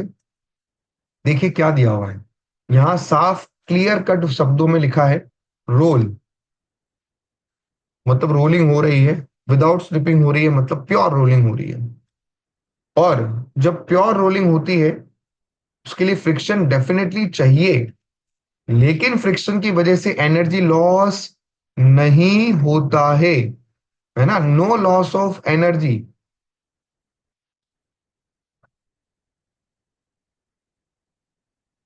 Due to friction in pure rolling. ये हम ऑलरेडी डिस्कस कर चुके हैं, जबकि सरफेस रफ होगा तो भी फ्रिक्शन की वजह से एनर्जी लॉस नहीं होता है, ये मैंने लेक्चर्स में भी बताया। उसका रीजन होता है कि प्योर रोलिंग पे जो फ्रिक्शन फोर्स लग रहा होता है that is static friction force, और स्टैटिक फ्रिक्शन फोर्स का वर्क डन 0 होता है, और वर्क डन 0 होता है तो एनर्जी लॉस तो डेफिनेटली होगा नहीं। तो यहाँ आप conservation of mechanical energy you can use. तो इस पॉइंट पे इनिशियली में इस पॉइंट पे कौन सी एनर्जी होगी, काइनेटिक एनर्जी, और जब वो एच हाइट तक जा रहा है तो वहां पर ये पूरी एनर्जी कन्वर्ट हो जाएगी पोटेंशियल एनर्जी में। Here kinetic energy is the rolling kinetic energy which convert into the potential energy. Mass दोनों का लीनियर स्पीड सेम है with the same linear velocity, और चलिए फॉर्मूला लिखिए, half M V square rolling kinetic energy का, that is 1 + k² upon r² equal to mgh। M से M तो वैसे भी कट रहा है, तो कोई लेना देना नहीं है। आपको h का वैल्यू चाहिए, और वो आ जाएगा 1/2g v² और 1 + k² अपॉन r²। हियर इन्होंने बोला ये भी तुम्हारा कांस्टेंट है, लीनियर स्पीड भी सेम है, तो ये भी कांस्टेंट हुआ, तो h तुम्हारा डायरेक्टली प्रोपोर्शनल हो रहा है किसके, 1/k² अपॉन r²। और आपको रेशियो निकालना है स्फीयर अपॉन सिलेंडर का। तो 1 + k² अपॉन r² स्फीयर का देखो, 1 + k² अपॉन r² सिलेंडर का देखो। स्फीयर में कुछ नहीं बोला है तो सॉलिड स्फीयर, कुछ नहीं बोला है तो सॉलिड सिलेंडर, और यहाँ तो बोला भी है। सॉलिड स्फीयर में होगा 2/5 k² अपॉन r² का रेशियो, और सिलेंडर में होगा कितना, सॉलिड सिलेंडर के अंदर होगा डेट इज जो डिस्क में होता है 1/2। तो सॉल्व करेंगे तो आएगा यहाँ 7/5, यहाँ आएगा 3/2। तो दिस बिकम ऑन सॉल्विंग, जो ये रहेगा हमारे पास, दैट इज इक्वल टू 7 × 2, 3 × 5, 14/15। क्या रहने वाला है, 14/15, which is question option number 1। ठीक है, कोई कंफ्यूजन? तो ये 8th क्वेश्चन भी हमने कंप्लीट किया है। Let's move to the another question, that is question number 42। देखिए क्या है क्वेश्चन नंबर 42।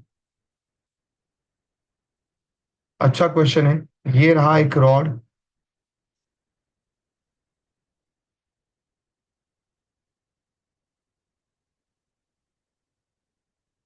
ठीक है, और इस रॉड का मास जो है वो कितना दिया हुआ है आपको, 4m दिया है। यहाँ से ये pivoted about it centre, consider a uniform rod of the length about it centre. ना भैया, ना मुन्ना ना, टॉप से नहीं, सेंटर से पिवोट किया है। ये ले, फिर स्मॉल एम आ रहा है, और वी वेलोसिटी के साथ 5/4 एंगल पे to the rod longitudinal axis, ये दिख रहा है इस एक्सिस के साथ ऊपर। ये π/4 ये कितने एंगल पे जाके हिट कर रहा है, 45 पे जाके हिट कर रहा है with the velocity of v, और फिर स्टिक हो जाता है, चिपक जाता है। तो अगर इसको रिजॉल्व भी करेगा तो वेलोसिटी का कंपोनेंट जो आ रहा है रॉड की लेंथ के perpendicular, and that component is v sin 45 which is v/2। Rod mass system जो है वो स्टिक हो जाता है, और उसके बाद में कितना ओमेगा रहेगा वो हमें निकालना है। माय डियर, जब भी कोलिजन हो, ध्यान से सुन लो, कोलिजन हो, रोटेशन आए, ठीक है, और रॉड को हमने कहीं से हिंज किया हुआ है, रोटेशन आ रहा है, कोलिजन हो रहा है, तो आप कंजर्वेशन ऑफ एंगुलर मोमेंटम का यूज करो। कोलिजन है, हमारे दिमाग में आता है conservation of linear momentum, but इस केस में हम conservation of linear momentum use ही नहीं कर सकते, क्योंकि आपने जो दूसरा ऑब्जेक्ट रॉड है उसको हिंज किया हुआ है, और हिंज किया हुआ है तो जैसे हिट होता है तो हिंज भी फोर्स लगाता है रोकने के लिए, तो एक्सटर्नल फोर्स पिक्चर में आ जाता है, दैट्स वाई COLM नहीं यूज हो सकता है। बट हिंज की वजह से, हिंज पॉइंट के अबाउट, हिंज फोर्स की वजह से हिंज पॉइंट के अबाउट टॉर्क जीरो रहेगा, क्योंकि परपेंडिकुलर डिस्टेंस जीरो है, तो हिंज फोर्स का कोई टॉर्क रहेगा नहीं, तो it means there is no external torque, तो you can use conservation of angular momentum. मैं तो सिंपल बोलूंगा, हटाओ फिजिक्स गई बाढ़ में, भाई कोलिजन है, रोटेशन है, ठीक है ना, तो क्या लगा दो, COA। ठीक है, collision plus rotation COA, collision plus linear motion COLM, खत्म। ठीक है, collision plus linear plus rotational motion COLM और COM दोनों लगेगा। ठीक है, वो एक अच्छा क्वेश्चन है जो हमने अगर J1 J4 वाले बच्चे सुन रहे हैं तो उनको तो हमने क्लास नोट्स में भी करवाया है। चलिए अभी यहाँ से हिट करके बड़ा ध्यान से देखेंगे तो ये क्या हो जाएगा, initial angular momentum equal to final. Initial में रॉड तो रेस्ट पे थी, सिर्फ ये पार्टिकल आके हिट करता है, तो पार्टिकल का एंगुलर मोमेंटम होगा M linear momentum into perpendicular distance. Linear momentum में आप जो है रॉड की लेंथ के परपेंडिकुलर जो वेलोसिटी वाला आ रहा है, पैरेलल जो आ रहा है, उसको लेने की जरूरत ही नहीं है, क्योंकि उसका लीनियर मोमेंटम तो जीरो हो जाएगा। क्योंकि वो लेंथ क्या है, अलोंग जा रहा है और हमें परपेंडिकुलर लेंथ चाहिए। तो जो परपेंडिकुलर टू द लेंथ आ रहा है वही वाला कंपोनेंट लो, that is M V by root two, and that perpendicular distance is L by two हो रहा है, मिड पॉइंट पे लग रहा है। उसके बाद में साथ में चिपक के घूम रहा है तो एक ही सिस्टम बन जाएगा। तो पूरे सिस्टम का एमओआई इंटू ओमेगा कर देते। सिस्टम का एमओआई क्या होगा, देखिए रॉड का तो हो जाएगा M L square by 12, center के अबाउट ही देखना है। और ये जो पार्टिकल हिट किया है ना माय डियर, उसका हो जाएगा स्मॉल एम एंड पे है, एल बाय टू का स्क्वायर। एम आर स्क्वायर होता है मास इंटू परपेंडिकुलर डिस्टेंस का स्क्वायर। एमओआई का फॉर्मूला, मास तो यहाँ पे है, परपेंडिकुलर डिस्टेंस कितना एक्सिस ऑफ रोटेशन से एल बाय टू, उसका स्क्वायर हो गया पॉइंट मास के लिए, into omega M V L upon two root. I think अब आप ये कर पाएंगे आराम से। स्मॉल एम को 4m रख देना। स्मॉल एम को जैसे ही 4m रखा तो ये बन जाएगा M L square by 3 plus M L square by 4 into omega M V L upon two root two. M L common निकल के उड़ जाएगा, ये v अपॉन एल इधर आ जाएगा, ये टू रूट टू हो जाएगा। एलसीएम लेता हूँ यहाँ 12, तो यहाँ आ जाएगा 1/12, नहीं 7/12, ठीक है, इंटू ओमेगा। तो यहाँ से क्या कैंसिल हुआ 6, और ये ऊपर बच जाएगा 6/√2, 6/7√2 v/l। इसको और सॉल्व करेंगे तो क्या आ जाएगा, 3/√2 हो जाएगा ऊपर।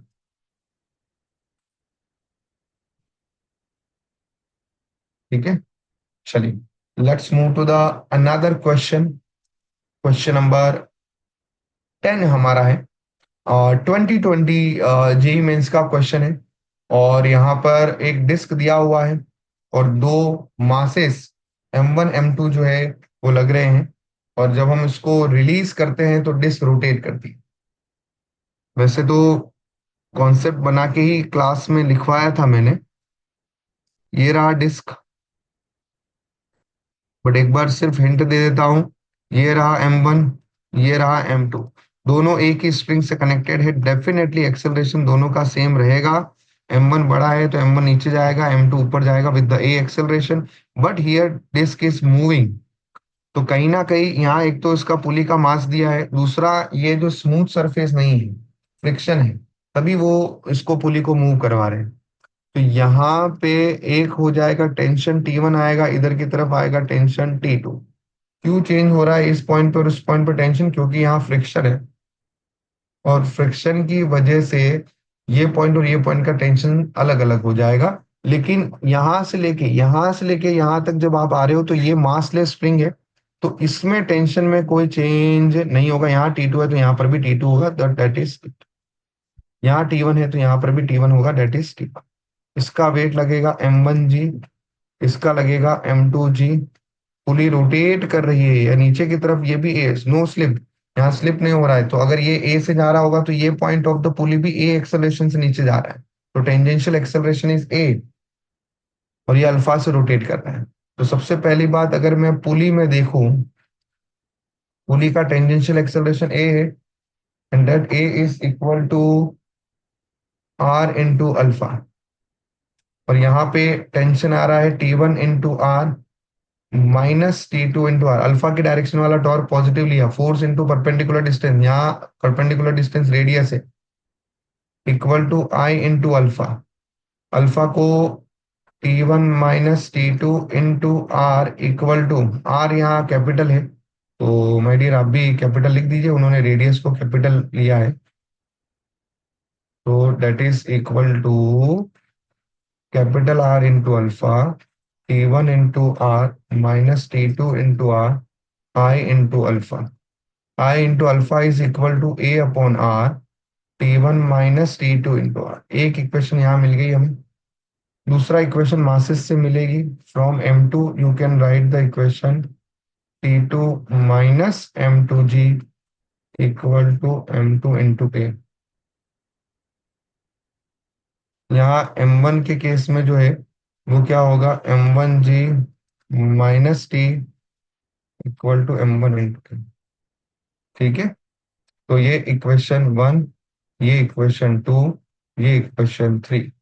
आप इक्वेशन 2 से T2 का वैल्यू निकालिए, इक्वेशन 3 से T1 का वैल्यू निकालिए, इक्वेशन 1 में सब्स्टिट्यूट कीजिए, you will get the value of A. And वो जो ए का वैल्यू आपको मिलेगा, वो एक्सेलरेशन जो है हमारे को मिलने वाला है। ठीक है, बट ये तो मैंने आपको एक एक्स्ट्रा चीज बताया कि अगर आपको एक्सेलरेशन निकालना है तो आप इस तरीके से निकाल सकते हो।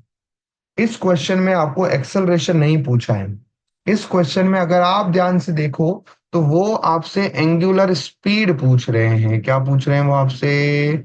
Angular speed. तो ये एक एक्स्ट्रा चीज कि अगर इस टाइप का कभी क्वेश्चन आए और आपको एक्सेलरेशन निकालना है तो आप आसानी से निकाल सकते हो by this formula, a is equal to m2 - m1। एक शॉर्टकट भी बन जाता है। ठीक है, that is equal to m1 + m2 + I/r²। तो जब भी ये पुली वाला क्वेश्चन हो और आपको जो है एक्सेलरेशन निकालना हो तो आप इस शॉर्टकट का यूज कर देंगे। ये यहाँ पे सॉल्व करेंगे तो एंड में यही इक्वेशन मिलेगी। पर माय डियर, यहाँ आपको एक्सेलरेशन नहीं पूछा है, यहाँ आपको उन्होंने क्या पूछ लिया है? Angular speed. तो जब भी पोजीशन में चेंज हो, एंगुलर स्पीड पूछा हो या लीनियर स्पीड पूछा हो, तो you always prefer to use energy method.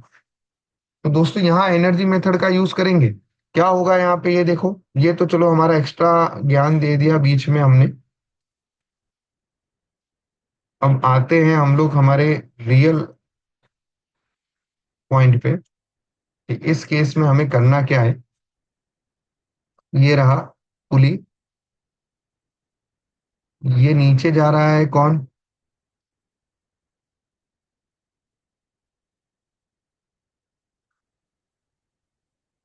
M2। और ये ऊपर जाएगा कौन? M1। अगर M2 कितने से नीचे जाता है? H से, है ना? अगर M2 H से, देखो बोला system is release from the rest और हमारा descend by the distance H।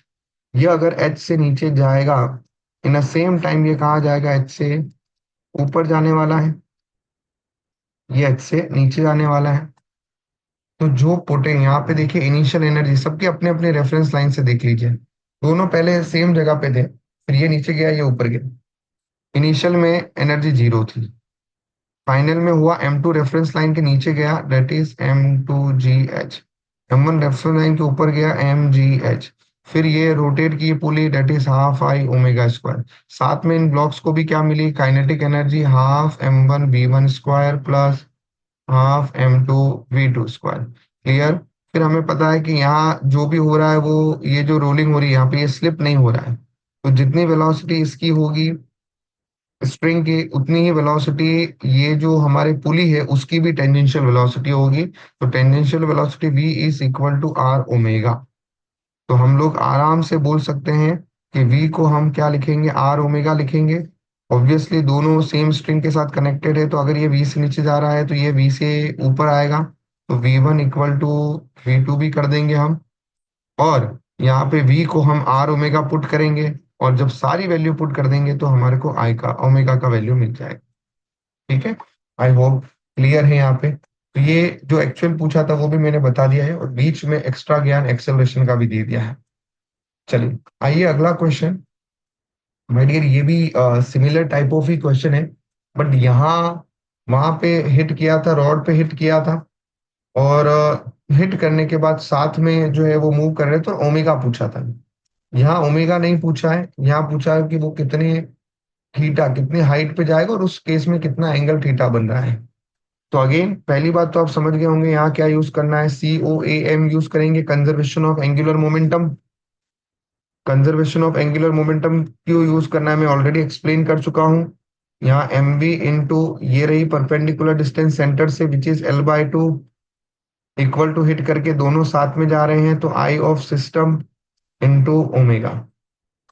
तो MV into L/2, I of system अगर मैंने निकाला तो रॉड का होगा I of rod plus I of वो जो मास है उसका इंटू ओमेगा।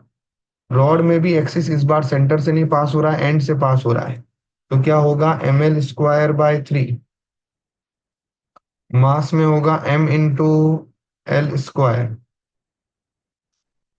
ठीक है, into omega, that is MV into L/2। ठीक है ना? यहां से आपको किसका वैल्यू मिल जाएगा? ओमेगा का वैल्यू मजे से मिलेगा। आपको आई थिंक कैपिटल एम का वैल्यू कितना दिया हुआ है? कैपिटल एम का वैल्यू 2 kg दिया है, स्मॉल एम का वैल्यू 1 kg दिया है, you will substitute over there. Length का वैल्यू 1 मीटर दिया है, स्पीड का वैल्यू 6 मीटर पर सेकेंड दिया है। हिंट दूंगा, वैल्यू खुद रखोगे, सॉल्व खुद करोगे, ओमेगा खुद निकालोगे। ओमेगा मिलने के बाद फिर मैं सोचूंगा कि अब ये एक ही साथ मूव कर रहा है सिस्टम, तो ओमेगा मिल गया है, मतलब कौन सी स्पीड का एनर्जी मिल गई है? काइनेटिक। और अब पोजीशन में चेंज हो रहा है, जब भी पोजीशन में चेंज हो use conservation of energy method. तो initial energy equal to final, और ये तब तक ऊपर जाएगा जब तक उसकी काइनेटिक जीरो ना हो जाए। तो final energy become potential energy which is mgh। और टोटल यहाँ पे एक और बड़ी, पूरा सिस्टम ऊपर जा रहा है, तो kinetic energy of system that is equal to half of I of system into omega square. और पोटेंशियल एनर्जी में रॉड और उसको दोनों को अलग अलग देख लो, ठीक है? तो उस केस में क्या हो जाएगा, that is equal to mg into h1। और रॉड के लिए हो जाएगा capital M into G into H. समझे? यहाँ पे एक साथ मत लिख देना एम जी एच मिला के, या फिर एक साथ लिखोगे तो फिर सेंटर ऑफ मास निकालना पड़ेगा सिस्टम का।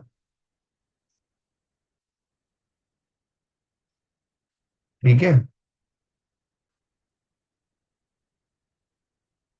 क्योंकि इसका सेंटर यहाँ है, फिर ये यहाँ से यहाँ पहुंचा, तो इस, ये जो होगा, ये रहा सेंटर ऑफ मास। तो यहाँ से लेके यहाँ तक की ये हाइट है तुम्हारी h2, और ये रहा यहाँ वापस ये रहा स्मॉल m। तो ये यहाँ पे था, यहाँ से लेके यहाँ तक की ये हाइट है h1। अब इसको निकालनी पड़ेगी हमारे को, h1 और h2। अब वो कैसे निकालूं मैं भाई?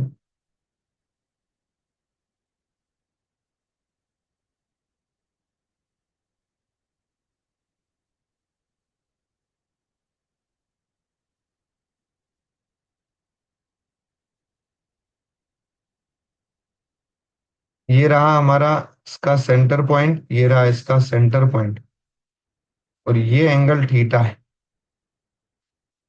तो आई थिंक यहाँ से लेके यहाँ तक का ये डिस्टेंस, ये l/2 होगा। ये हो जाएगा l/2 कॉस थीटा। ठीक है, तो ये जो हाइट है ये तेरी क्या हुई, h2। और ये h2 हो जाएगी कि यहाँ से यहाँ तक की हाइट कितनी है, l/2। उसमें से मैं l/2 कॉस थीटा को माइनस कर रहा हूँ। ये यहाँ पे आ गया, ये रहा यहाँ पे। ये जो हाइट है, ये वाली हाइट, ये लेंथ है, इसका कंपोनेंट क्या होगा बताओ? L cos theta. तो एल में से एल कॉस थीटा माइनस कर दो तो h1 मिल जाएगा।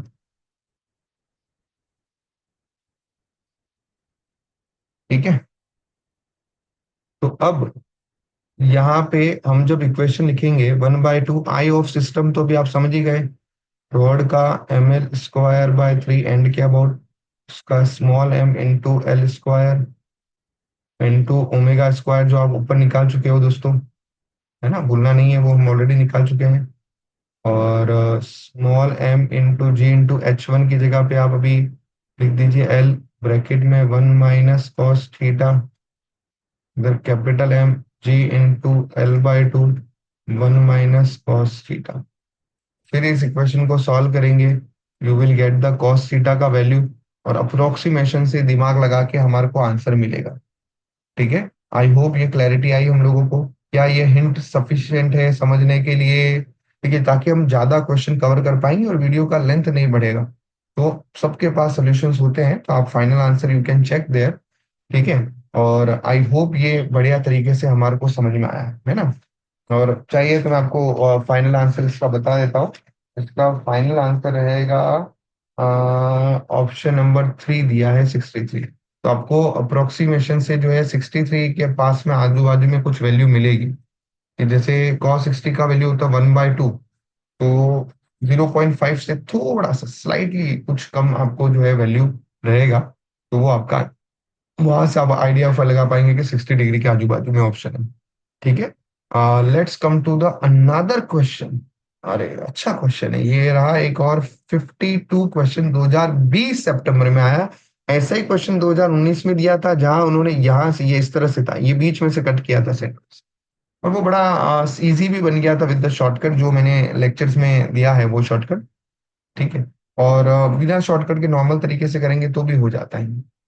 इसका भी करने का तरीका सेम ही है कि जब भी आपको रिमेनिंग पार्ट का एमओआई निकालना है तो आपका फंडा क्लियर है। MOI of the remaining part is equal to MOI of complete part minus MOI of removed part. My dear, complete part का एमओआई निकालता हूं, और आई थिंक वो उन्होंने ऑलरेडी मेंशन भी किया है, that is equal to I naught इस पूरे डिस्क के, पूरे सॉरी ट्राइंगुलर लेमिना के। और ट्राइंगुलर लेमिना में जब भी एक्सिस सेंटर से पास हो, उसके सेंट्रोइड से पास हो, और प्लेन की परपेंडिकुलर हो, तो फॉर्मूला इज ml² by 12। ठीक है। और रिमूव्ड का निकालूंगा मैं, दैट आई रिमूव्ड इज, इस रिमूव्ड को, ये वाला पार्ट जो है उसको हमें उसका एमओआई फाइंड करना है। तो ये वाले केस में क्या हो रहा है, पहली बात तो ये सब आपको बोला है डी ई मिड पॉइंट है, इसका मतलब ये सारी लेंथ जो है वो क्या होने वाली है, same, that is equal to L/2, L/2, L/2। पहला काम तो यही खत्म हो जाता है। फिर थोड़ा और दिमाग लगाते हैं कि अगर ये भी मिड पॉइंट है तो इसको अगर मैं मिलाऊं ना यार, तो ऐसे 1 2 3 और 4 ट्राइंगल बन रहे हैं, और चारों इक्विलेटरल ट्राइंगल बन रहे हैं, सारे L/2 लेंथ वाले बन रहे हैं। तो आप एक चीज समझो कि टोटल मास को हम 4 पार्ट में डिवाइड कर सकते हैं, और ये वाला मास तुम्हारा कितना हो जाएगा, m/4 हो जाएगा। ठीक, वरना नहीं तो आप वो नॉर्मल तरीके से भी निकालो, sigma equal to total mass upon area, equilateral triangle का एरिया यूज करना पड़ेगा। और फिर छोटे वाले इक्विलेटरल ट्राइंगल का भी एरिया यूज करोगे तो वो आपको दिखेगा 1/4 ऑफ द बड़े वाले का। और यहाँ से आपको इसका मास मैंने सीधा ही लिख दिया कि small m is equal to capital M/4। ये इसका सेंटर है, ये बड़े वाले का सेंट्रोइड है। अब यहां से लेके यहां तक, यहाँ क्योंकि यहाँ शिफ्ट करना है एमओआई आपको, तो पैरेलल एक्सिस थ्योरम यूज करनी पड़ेगी। आईसीएम छोटे वाले के सेंटर ऑफ मास के अबाउट है, और उसको small m into H square करना है, तो ये रहा तुम्हारा एच का वैल्यू, और ये एच का वैल्यू निकालना इज इंपॉर्टेंट। तो एच का वैल्यू कैसे निकाल पाऊंगा भाई, ये लीजिए, ये रहा वो ट्राइंगल हमारा, ये रहा उसका सेंट्रोइड। और हम सब लोगों को पता है कि यहाँ से लेके यहाँ तक का, एक काम करता हूँ कि इसकी हाइट जो है उसको h1 मानता हूँ, तो ये होगा 2h1/3। ये बड़े वाले का सेंटर हो गया, और इसकी हाइट मानता हूँ कितनी, h2। तो यहां से लेके यहां तक का ये वाला हाइट जो है वो कितना हुआ, 2h2/3। इन दोनों के बीच का ये distance that is h is equal to 2h2/3 minus 2h1/3। Perfect, मजा आ गया है। अब मुझे ये भी पता है कि इक्विलेटरल ट्राइंगल ये रहा, ये लेंथ L है, तो ये कितना होता है उसका, ये एंगल 60 डिग्री होता है, तो कंपोनेंट से जाएगा तो √3L/2 होता है। सही लिख रहा हूँ ना भाई यार, ये कौन सा कंपोनेंट है यार, साइन वाला, L sin 60, का वैल्यू √3/2। तो तेरा H2 का वैल्यू √3L/2 है, ऊपर वाले में लेंथ L/2 हो चुका है, तो ये ध्यान रखना 2/3 तो हमने कॉमन निकाल ही दिया है, and that is equal to H2 minus H1। तेरे H2 का वैल्यू पहले केस में हो जाएगा √3/2 L है, दूसरे में भी √3/2 L है, लेकिन वहां लेंथ हाफ हो गई है तो L/2 रहेगा, ट्राइंगल का लेंथ ही L/2। अब तू इसको सॉल्व कर ले, इसको सॉल्व करेगा तो कितना आएगा, 2/3, √3/2 कॉमन बाहर आया, L - L/2 इज L/2, ये कैंसिल आउट हुआ, तो भाई ये तो मिल रहा है L/2√3। सॉर्टेड है भाई लाइफ। अब तेरे को निकालना है आई, आई तेरा क्या होगा, small m, ICM is small m, length का वैल्यू L/2 का square upon 12, plus small M into H, इसका वैल्यू L/2 √3 का स्क्वायर। सही लिख रहा हूं मैं? ऑन सॉल्विंग, ये रिमूव्ड की बात चल रही है। Small M into L² upon 12 into 4 plus M into L² upon 4 into 3। Small M into L² upon 4 common ले लिया हमने, 1/12 plus 1/3। M into L²/4 LCM लिया 12, तो ये आएगा 5/12। अब इसको स्मॉल एम को कैपिटल एम लिखेंगे तो capital M/4 into 4 into 12 into L² into 5। तो आई ऑफ रिमूव्ड मिल गया है, आई ऑफ रिमेनिंग निकालना है, which is equal to I of complete minus I of removed, and that is equal to ML²/12 में से माइनस करो ML², 5, 16 इंटू 12, एलसीएम लो, 16 into 12 आएगा, तो ये 16 में से 5 माइनस होगा तो कितना होगा 11। ML²/12 को आई नोट लिख दो तो answer is 11/16 I naught. On comparison final I, यहाँ पर आई की एन की जगह पे कितना आएगा 11, तो N is equal to 11। Sorted, मजा आया? अच्छा क्वेश्चन हमने कंप्लीट किया। अब आओ एक और बढ़िया क्वेश्चन। क्या दिया हुआ है देखिए, y equal to 4xc(x²) rotate कर रहा है और ये वायर पे एक बीड ऐसे लगाया हुआ है, ये दिख रहा है, ठीक है ना? वायर के ऊपर ऐसा ये बीड है, ऐसा ये जैसे बीड हो गया, ये इस तरह से ये हो गया, ठीक है। अब ये घूम रहा, रोटेट कर रहा, रोटेट करते करते ये बीड जो है इसके ऊपर आने लग जाएगा, इस तरह से ऊपर आने की तरफ कोशिश करेगा, ठीक है। ये बीड जो है रोटेट करते करते कहाँ आ रहा है, जैसे ये बीड हो गया तो ये रोटेट करते करते, ये दिख रहा है आपको यहाँ पे देखिए, ये बीड जो है ये रोटेट करते करते कहाँ जाएगा, ये ऊपर की तरफ आना स्टार्ट कर जाएगा। तो मुझे बताना है, क्योंकि रोटेट कर रहा है, हम ओमेगा से रोटेट करवा रहे हैं, फ्रिक्शन को आपको नेग्लेक्ट करना है, बहुत बढ़िया। और आपको वो ओमेगा की वैल्यू बताना है। तो इस पोजीशन पे, वो पी पोजीशन पे जो है माय डियर वो पहुंच चुका है।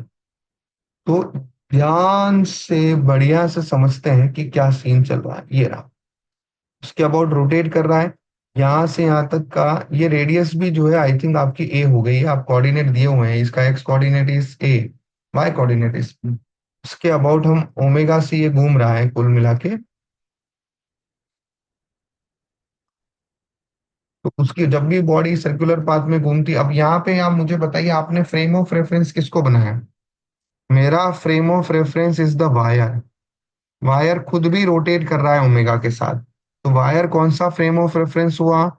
Non inertial frame of reference हुआ। तो सूडो फोर्स लगाओ भैया जी, this is your pseudo force. तो वायर के रिस्पेक्ट में भी ड्रेस पे भी है, वायर के रिस्पेक्ट में भी ड्रेस पे है, तो यहाँ एक सूडो फोर्स लग रहा है और दूसरा इसका वेट लग रहा है mg। वायर के रिस्पेक्ट में बीड रेस्ट पे है, तो वायर के रिस्पेक्ट में बीड का एक्सेलरेशन 0 होगा। तो वायर के रिस्पेक्ट में बीड क्या रहना चाहिए भाई? स्टेशनरी रहना चाहिए। सूडो फोर्स आएगा तेरा m इंटू ओमेगा² इंटू आर। ये देखिए तेरा टक टक टक टक टक एक टेंजेंट ड्रॉ कर, ये एंगल हुआ तेरा थीटा। तेरे को इक्वेशन दिया है y इक्वल टू 4cx², ये इक्वेशन इस थीटा को निकालने के लिए रहेगा यार, क्योंकि इक्वेशन अगर तेरे को पैराबोला का दिया है तो उसको डिफरेंशिएट कर तेरे को dy/dx मिलेगा, और dy/dx किसको दिखाता है? स्लोप को। और स्लोप किसको दिखाता है? टेन थीटा को। मजा आ गया जी यार। और डिफरेंशिएट करके लिख, कितना 8cx, ठीक है। तो टेन थीटा तेरे को मिल गया 8cx। और यहाँ हमें स्लोप देखना है कौन से पॉइंट पे, ए बी। तो 8 इंटू c इंटू एक्स का वैल्यू सूच है ए। ये भी मजा आ गया है। अब यहाँ पे तुझे साफ दिखाई दे रहा है कि ये रहा वो लाइन, ये रहा वो पॉइंट टेंजेंट, ये रहा, ये रहा mg, ये रहा तेरा pseudo force M omega square, ये एंगल बन रहा है थीटा। आई थिंक इसके साथ ये बीट के रिस्पेक्ट में स्लिप नहीं होना चाहिए, तो बीट के टेंजेंशियली देखो तो ये आ रहा M omega square R cos theta वाला कंपोनेंट। माय डियर ये थीटा है, ये कितना है 90 माइनस थीटा, सही बोल रहा हूँ? ये 90 माइनस थीटा हुआ तो ये एंगल कितना हुआ 90 माइनस थीटा। और अगर ये 90 माइनस थीटा है तो ये क्या होगा M G cos 90 minus theta, जिसको हम साइन थीटा बोल सकते हो। रेस्ट पे है तो रेस्ट पे है तो upward force equal to downward force, तो upward force equal to downward force है M G cos 90 minus theta, cos 90 minus theta को साइन थीटा लिख सकते हैं, M omega square R cos theta. M से M cancel, sine theta upon cos theta क्या हो जाएगा tan theta, that is omega square R upon G. और tan theta का वैल्यू है 8 ca। आर जो है रेडियस वो भी कितना है ए, तो ये ए लिखा अपॉन जी, ए से ए कैंसल, तो your omega square is equal to 8c upon 8c into G, omega equal to under root of 8 cg। तो यहां से आपको ओमेगा की वैल्यू मिलेगी और द वैल्यू ऑफ ओमेगा हमारे को निकालना है। ठीक है, तो आई थिंक ऑप्शंस दिए हुए हैं इसके अंदर, इस 7 में ऑप्शंस दिए थे, इसमें आपको मैंने ऑप्शन मेंशन नहीं किए हैं।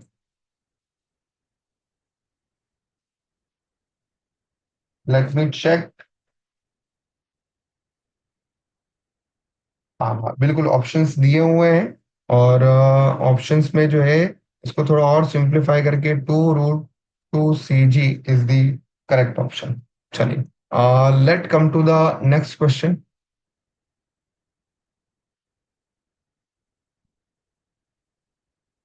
आइए, अच्छा क्वेश्चन है, एक और बहुत बढ़िया क्वेश्चन है, और बहुत सारे बच्चों को इसमें डाउट रहता है 60 वाले।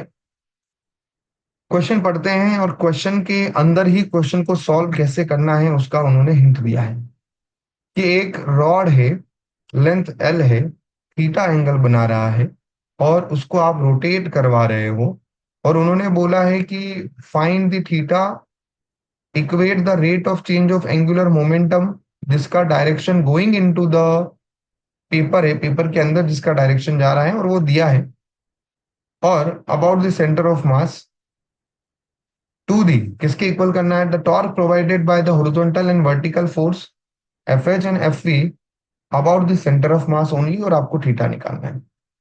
तो ये जो लाइन है ना यहां से लेके यहां तक, ये वाली लाइन, ये आपको क्वेश्चन को कैसे सॉल्व करना है ना उसका हिंट है। आइडियली देखो, मेरे पास लॉजिक नहीं है, लेकिन मेरे को हिंट पता है, और हिंट में समझ गया हूं तो मैं सॉल्व कर पाऊंगा इसको।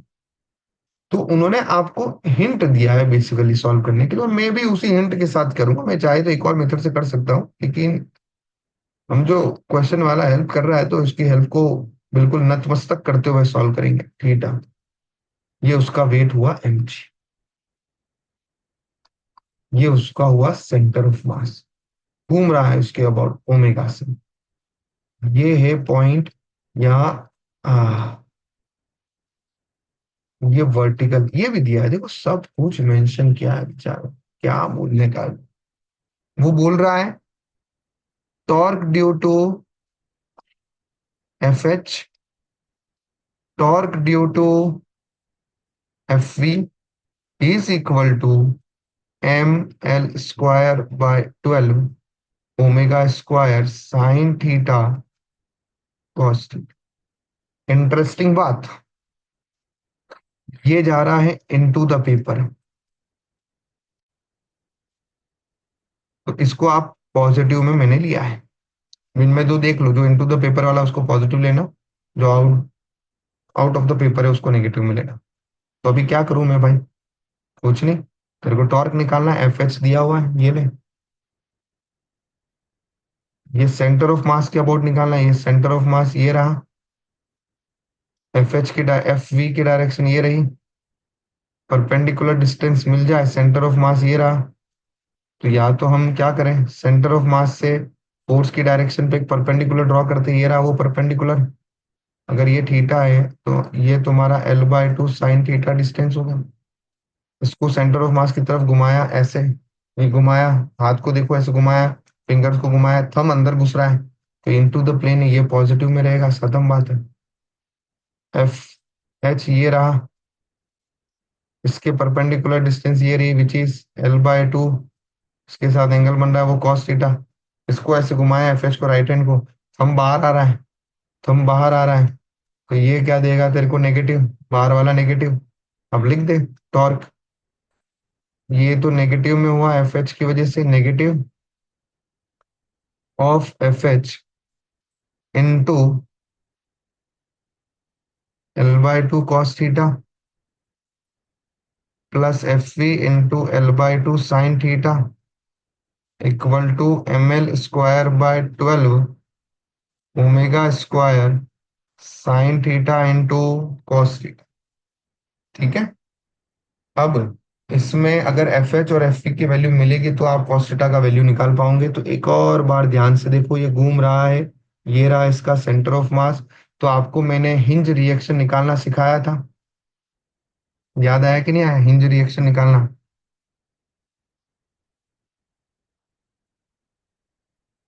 इक्विलिब्रियम में घूम रही है बढ़िया से। तो ये तेरा एफ एच है, आई थिंक एफ एच तो बैलेंस हो रहा है किसके साथ में, वेट के साथ। नहीं सॉरी, ये रहा तेरा एफ पी, ये रहा तेरा एफ एच, घूम रहा है ये। तो टुवर्ड द सेंटर एक एक्सेलरेशन लग रहा होगा विच इज सेंट्रीपिटल एक्सेलरेशन। तो F H equal to mass into centripetal acceleration, and the centripetal acceleration is omega square into, यहाँ से यहाँ तक का ये डिस्टेंस एक्स है, और your X is L/2 sine theta. Your F Y direction में कोई मूवमेंट, कोई एक्सेलरेशन नहीं है, वाई डायरेक्शन में स्टेबल हो गया ऐसे। तो upward force equal to downward force, तो एफ वी इक्वल टू तो आपका एम जी है। अब पुट कर दो इसको इक्वेशन में,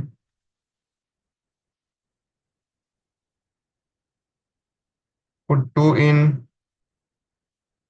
equation 1, minus of M into omega square L/2 into sine theta into L/2 into cos theta plus M G L/2 into sine theta. Here ml² by 12 omega square sine theta cos theta दिया हुआ है। अब इसको इधर लेके जाओ तो बचेगा क्या, mg L/2 साइन थीटा इधर बचा, ये इधर वाले पार्ट को इधर लेके गए, तो ये M omega square L into L square sine theta cos theta, तो कॉमन बाहर आया, 1/12 प्लस हो जाएगा, नेगेटिव इधर आके 1/4 हो गया। तो यहाँ एम से एम कैंसल, यहाँ एल से एल कैंसल एक, यहाँ साइन थीटा से साइन थीटा कैंसल, बचा सिर्फ यहाँ कॉस थीटा। इसको सॉल्व करता हूँ तो एलसीएम आएगा 12, यहाँ आया 3, 3 + 1 हुआ 4 अपॉन 12। इधर बचा सिर्फ क्या, g/2 ओनली, 2 से ये कैंसिल होके कितना हुआ 6, कैंसिल होके कितना हुआ 2/3। इधर ओमेगा स्क्वायर भी बचा है, इधर एल भी बचा है। तो तेरे को कॉस थीटा का वैल्यू जो मिल रहा है that is 3/2 into G upon omega square L. तो वो तेरे को मिल रहा है कौन से ऑप्शन में, ऑप्शन नंबर 4। अरे मजा आया कि नहीं आया, कोई कंफ्यूजन, एक अच्छा क्वेश्चन, बेहतरीन क्वेश्चन को हमने सॉल्व कर लिया है। Let's come to the another question. यार ये क्वेश्चन जब डाउट में आया ना दोस्तों, यार तो मुझे थोड़ी हंसी सी आ गई इस क्वेश्चन में। क्योंकि ऐसा होता है ना कि एक बॉडी बिल्डर है, अच्छा खासा दिख, मतलब देख के डर लगे उसको, पर जैसे ही बोलता है, अरे उसकी आवाज सुन के लगता है कि क्या ही मारेगा ये। तो ये क्वेश्चन देखने में बहुत डेंजर है, लोग डर गए इसको देख के, लेकिन जब आप पढ़ते हो और थोड़ा ध्यान से पढ़ते हो, यू फील कि क्या ही क्वेश्चन है यार, बहुत इजी क्वेश्चन है। यहाँ पर आपको मैं इसको डायरेक्ट बताता हूँ, ये 145 है तो माय डियर ये 180 में से 145 गया तो दिस बिकम 35। ये कितना हो जाएगा? 35 हो जाएगा ये। ठीक है, और अगर ये 35 है, ये और ये वर्टिकल फोर्स है, ये रहा वर्टिकल फोर्स, ये भी एंगल कितना हुआ? 35। उन्होंने आपसे पूछा है find the magnitude of the resolved component along the AC arm, AC arm के अलोंग पी को रिजॉल्व करना है। तो इसका मतलब एसी के अलोंग जो कंपोनेंट आ रहा है, एंगल कितना बन रहा है? 45। हाँ 35। तो कंपोनेंट जो आएगा ये एपी, यहाँ फोर्स जो लग रहा है वो कितना आ रहा है? 100 न्यूटन। तो ये हो जाएगा तुम्हारे पास में एसी के अलोंग जो आएगा फोर्स का कंपोनेंट, दैट इज 100, जिसके साथ एंगल बने वो कौन सा कंपोनेंट? कॉस। और कॉस 35 का वैल्यू उन्होंने दिया है 0.819, मल्टीप्लाई करेंगे 81.9 अप्रोक्सीमेटली, दैट इज 80। ये हो गया। समझे? तो एक बड़ा इजी सा क्वेश्चन हमने किया है। ये एक और क्वेश्चन जो है वो किससे रिलेटेड है? हमारा एमओआई से रिलेटेड है। ठीक है, और एमओआई से रिलेटेड क्वेश्चन अगर मैं इसकी बात करूं, इसमें मैं आपको हिंट दूंगा, बड़ा ये भी इजी क्वेश्चन ही मानेंगे हम इसको। क्या हो रहा है इसके अंदर कि आपको इस एक्सिस के अबाउट जो है निकालना है एमओआई सिस्टम का। रॉड का निकालो, यहाँ से यहाँ तक रॉड का ये रहा, सेंटर ऑफ मास के अबाउट निकालिए ml²/12, यहाँ से यहाँ तक शिफ्ट कीजिए। अब यहाँ पे जब आप शिफ्ट कर रहे हैं तो ध्यान दीजिए, ये है 3r सेंटर से, उसमें से r/2 माइनस करेंगे तो कुछ 5r/2 हो जाएगा ये। ठीक है, और सेम ये इसको जो है आपको डिस्क की तरह नहीं ट्रीट करना है, उन्होंने बोला है कि इसको थ्रेड्स का मास नेग्लिजिबल है तो रिंग की तरह करो। तो ये एक्सिस डायमीटर के अबाउट होगा, और इसके सेंटर ऑफ मास से भी इसके अबाउट आप शिफ्ट करेंगे। रिंग और रॉड दोनों का जो एमओआई निकालिए इस एक्सिस के अबाउट और ऐड कर दीजिए, you will get the answer. ठीक है, चलिए अभी अगला क्वेश्चन जो है हमारा, देखिए क्या दिया हुआ है। ये रहा यहाँ पर 3 kg और 12 kg का ब्लॉक है। इसमें भी मैं आपको हिंट देता हूँ कि ये जो 12 kg का ब्लॉक है ये रोल होते हुए नीचे आ रहा है, 3 kg का ब्लॉक स्लाइड होते हुए ऊपर आ रहा है। और आपको बताना है कि centre of mass of the wheel की वेलोसिटी जब वो क्यू पॉइंट पे रीच करता है तो कितनी होगी। इनिशियल कंडीशन क्या है कि ये अभी पूरा सिस्टम रेस्ट पे है।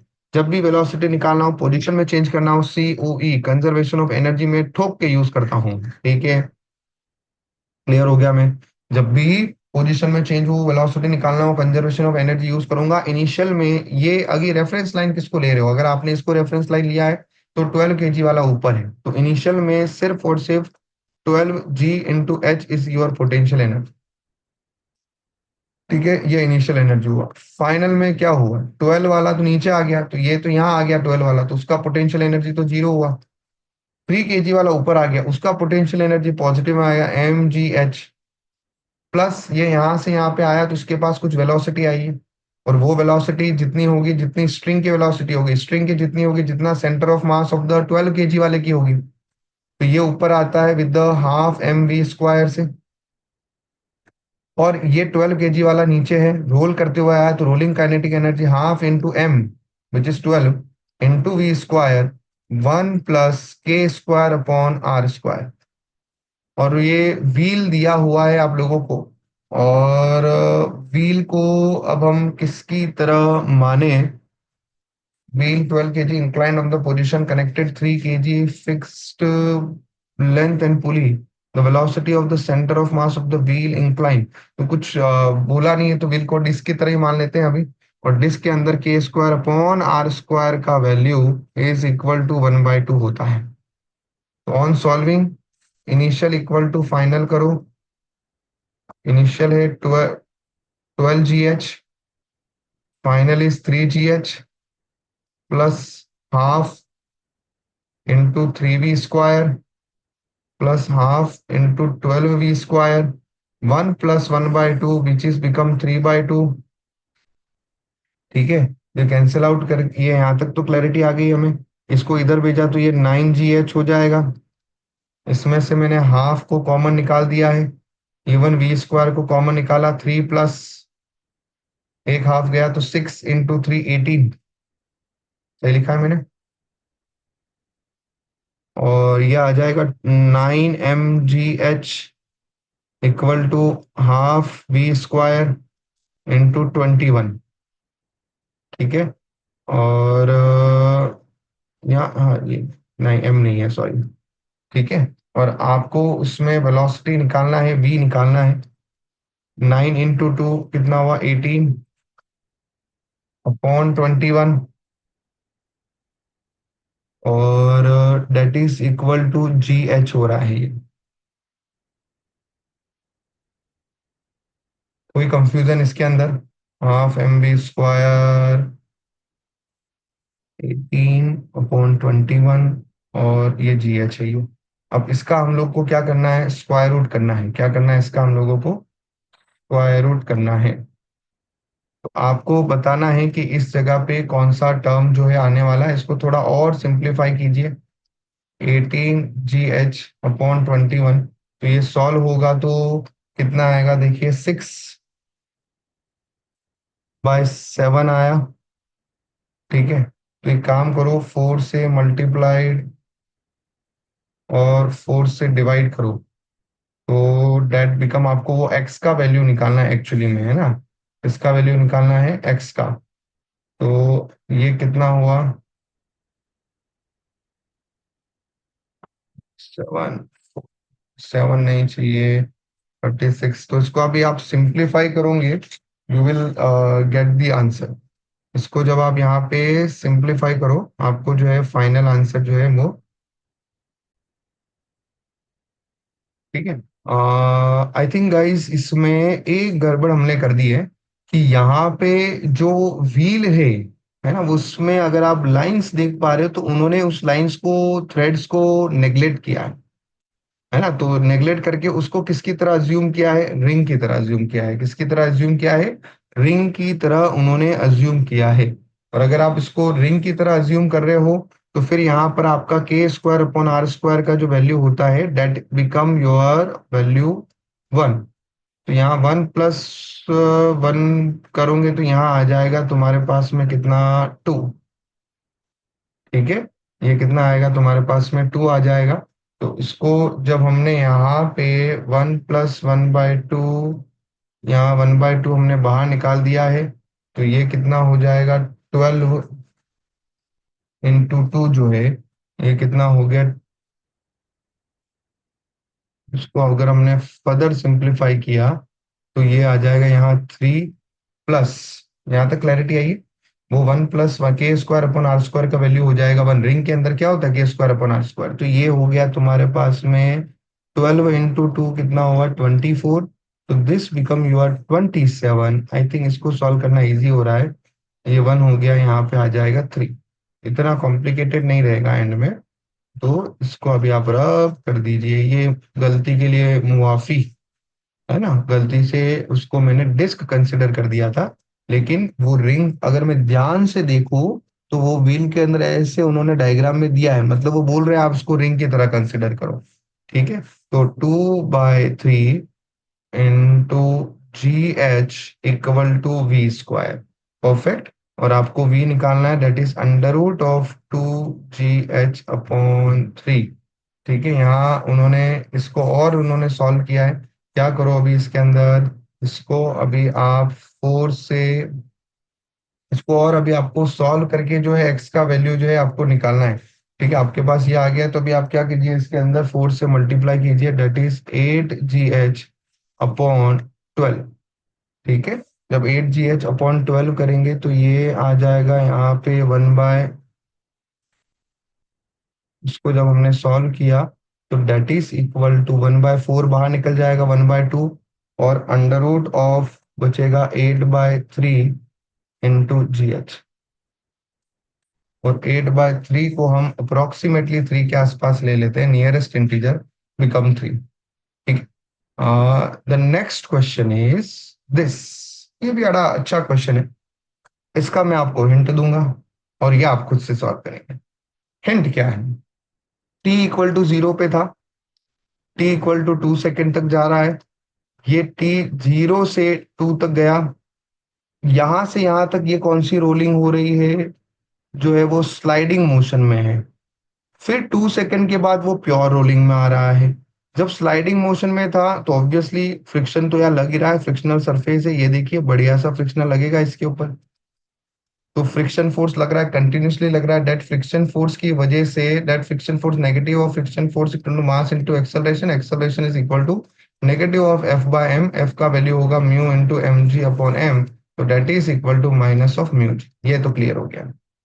यहां से आपको जिस पॉइंट पे 2 सेकंड के बाद में रोलिंग होगा उस पॉइंट पे वेलोसिटी मिल जाएगी v equal to U minus of 18।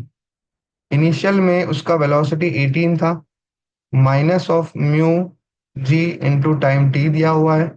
v equal to 18 minus mu का वैल्यू 0.3 है, g का वैल्यू 10 है, टाइम का वैल्यू 2 है। तो ये कितना आया, 3 इंटू 2 कितना हो गया 6। 18 माइनस 6 कितना हुआ, वेलोसिटी आ चुका है 12। आफ्टर 12 सेकेंड जो है ये भैया किस में आ चुके हैं, प्योर रोलिंग मोशन में। और आपको जो वेलोसिटी मिली है वो किसकी वेलोसिटी मिल गई है my dear, centre of mass की। किसकी वेलोसिटी मिल चुकी है, सेंटर ऑफ मास की जो है वेलोसिटी मिल चुकी है।